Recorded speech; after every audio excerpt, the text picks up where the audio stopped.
నమస్కారాలండి.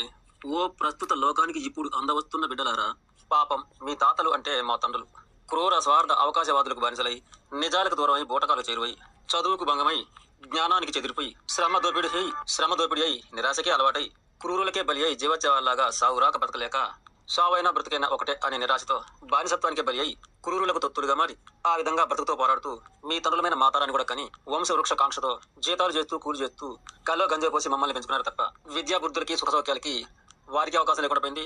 మాకు కూడా అంతే అయింది. ఇక మేము కూడాను ఆ విధమైన మోస బానిసత్వానికే అలవాటు పడి నిజ విశ్వరాశాలు తెలుసుకునే అవకాశమే లేకుండా మా దాకా వచ్చాము. కనుక ఇకనైనా మీరు చదువు కన్నా ముందు సంస్కారము, ధనము కన్నా ముందు గుణం నేర్చుకునే ప్రయత్నం చేయండి.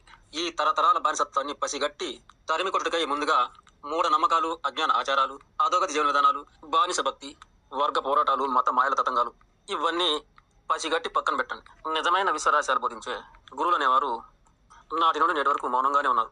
కనుక అట్టి గురువులను ఆశ్రయించగలిగితే కుల మత వర్ణ వర్గ మాయల నుండి అట్టి ముసులు తొలగించి బయట తెచ్చి విముక్తులను చేయగలరు. రాళ్లకు రాజులకు చేసే బానిసత్వాన్ని వివరించుతారు, తొలగించుతారు.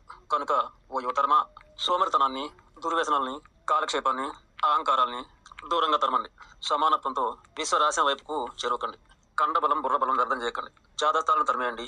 శాస్త్రీయ జ్ఞానానికి చేరుకండి. మానవులమంతా బంధువులమని, ప్రపంచమంతా ఒకే కుటుంబం అని ప్రతి ఒక్కరూ తెలుసుకోండి. శాస్త్రీయ జ్ఞానాన్ని అలవరుచుకోండి. భూసంపదనంతా అందరూ పంచుకోండి. కుల మత వర్ణ వర్గ మోసమాయల్ని తరిమి కొట్టండి. మానవులమే మహానీయులము అని చాటి చెప్పగలిగే బ్రతుకులను నేర్చుకోండి.